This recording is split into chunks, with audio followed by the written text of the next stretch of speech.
Audicate. Listen and learn. Welcome students, today we are going to learn Chemistry Part 1, Textbook for Class 11, Chapter 1.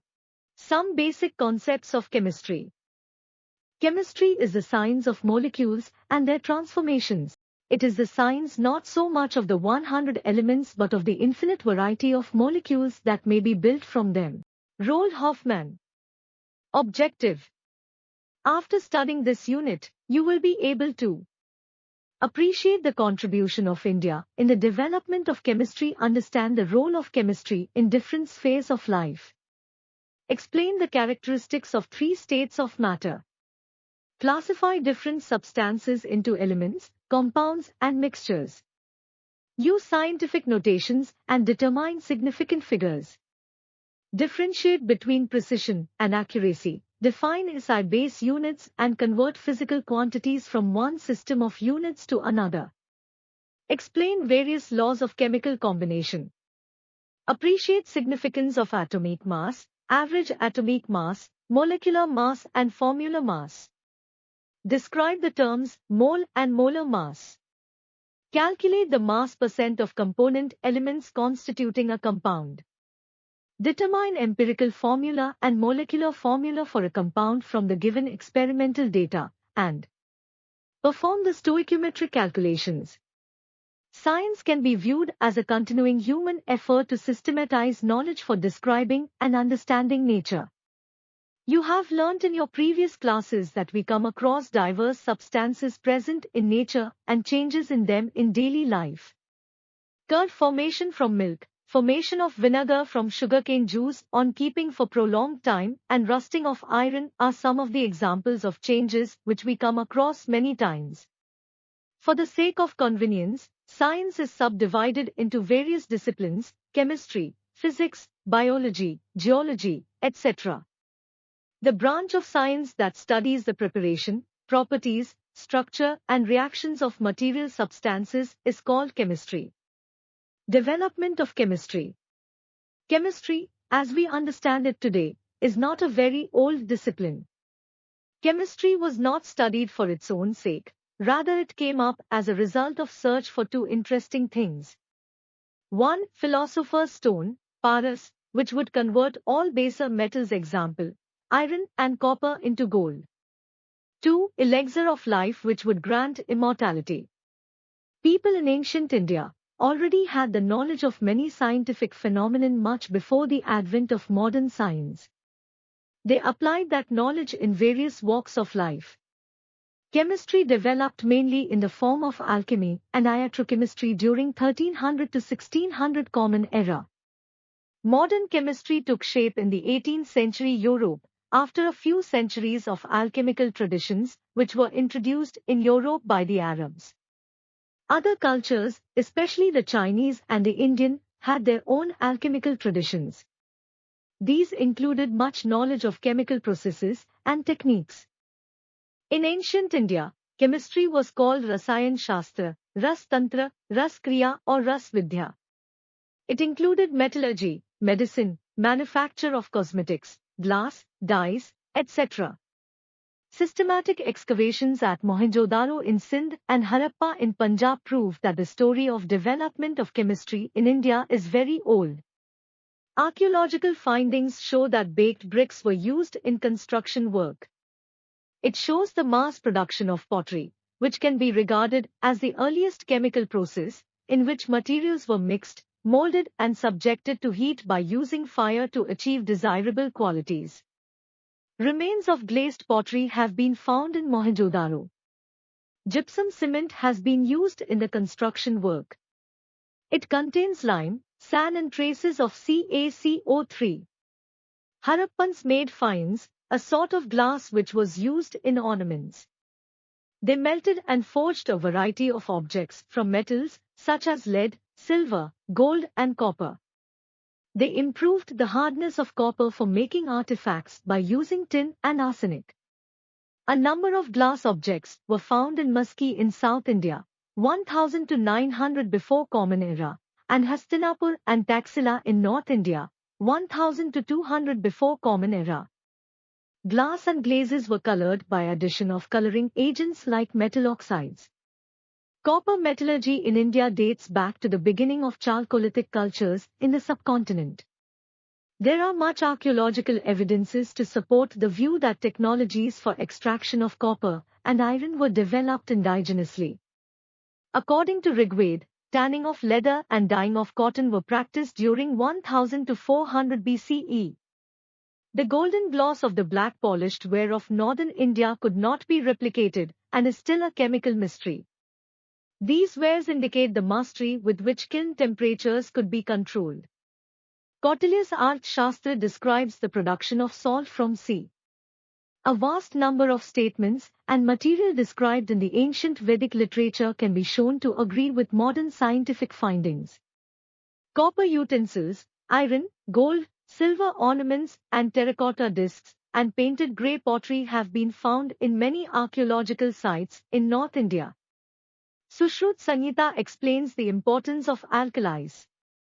The Charak Samhita mentions ancient Indians who knew how to prepare sulfuric acid, nitric acid and oxides of copper, tin and zinc, the sulfates of copper, zinc and iron and the carbonates of lead and iron. Rasopnishad describes the preparation of gunpowder mixture. Tamil texts also describe the preparation of fireworks using sulfur, charcoal, saltpeter, that is, potassium nitrate, mercury, camphor, etc. Nagarjun was a great Indian scientist. He was a reputed chemist, an alchemist, and a metallurgist. His work Ras Ratnakar deals with the formulation of mercury compounds. He has also discussed methods for the extraction of metals like gold, silver, tin, and copper.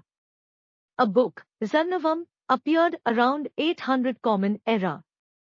It discusses the uses of various furnaces, ovens and crucibles for different purposes. It describes methods by which metals could be identified by flame color. Chakrapani discovered mercury sulfide. The credit for inventing soap also goes to him. He used mustard oil and some alkalis as ingredients for making soap. Indians began making soaps in the 18th century Common Era. Oil of Iran and seeds of mahua plant and calcium carbonate were used for making soap. The paintings found on the walls of Ajanta and Ellora, which look fresh even after ages, testify to a high level of science achieved in ancient India. Varamihi's Brihat Samhita is a sort of encyclopedia, which was composed in the 6th century Common Era. It informs about the preparation of glutinous material to be applied on walls and roofs of houses and temples.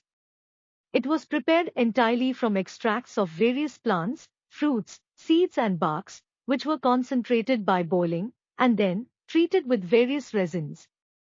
It will be interesting to test such materials scientifically and assess them for use. A number of classical texts, like Atharvaved, 1000 before Common Era, mention some dye stuff. The material used were turmeric, madder, sunflower, orpiment, cochineal and lac. Some other substances having tinting property were camsika, pattanga and jatuka. Varamihi's Brihat Samhita gives references to perfumes and cosmetics. Recipes for hair dyeing were made from plants, like indigo and minerals like iron power, black iron or steel and acidic extracts of sour rice gruel.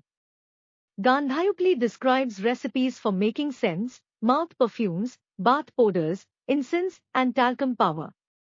Paper was known to India in the 17th century as account of Chinese traveler Ising describes. Excavations at Taxila indicate that ink was used in India from the 4th century. Colors of ink were made from chalk, red lead and minimum. It seems that the process of fermentation was well known to Indians. Vedas and Kautilya's Arthashastra mention about many types of liquors. Charak Samhita also mentions ingredients, such as barks of plants, stem, flowers, leaves, woods, cereals, fruits, and sugarcane for making asavas. The concept that matter is ultimately made of indivisible building blocks appeared in India a few centuries before Common Era as a part of philosophical speculations. Acharya Kanda, born in 600 before Common Era, originally known by the name Kashyap, was the first proponent of the atomic theory. He formulated the theory of very small indivisible particles, which he named Parmanu, comparable to atoms. He authored the text Vaisheshika Sutras.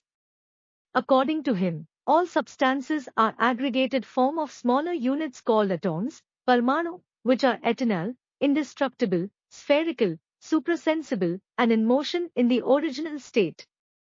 He explained that this individual entity cannot be sensed through any human organ.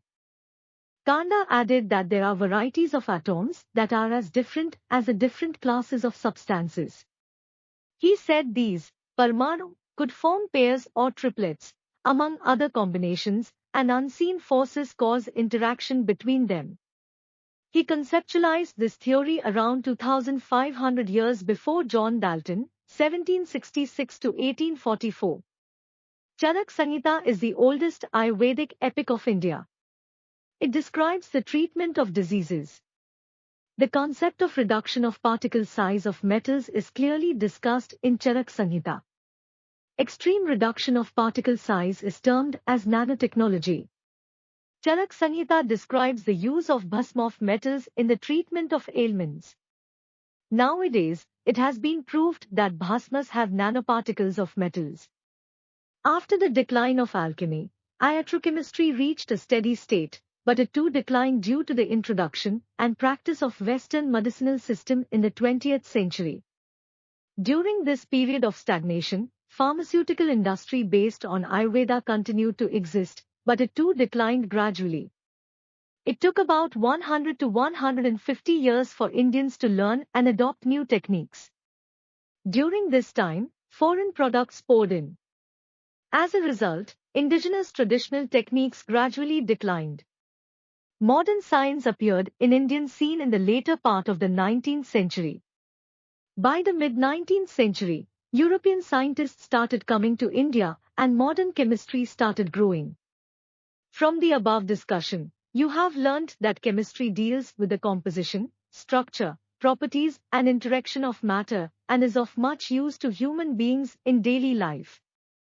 These aspects can be best described and understood in terms of basic constituents of matter that are atoms and molecules. That is why chemistry is also called the science of atoms and molecules. Can we see, weigh and perceive these entities, atoms and molecules? Is it possible to count the number of atoms and molecules in a given mass of matter and have a quantitative relationship between the mass and the number of these particles? We will get the answer of some of these questions in this unit. We will further describe how physical properties of matter can be quantitatively described using numerical values with suitable units. Audicate. Listen and learn.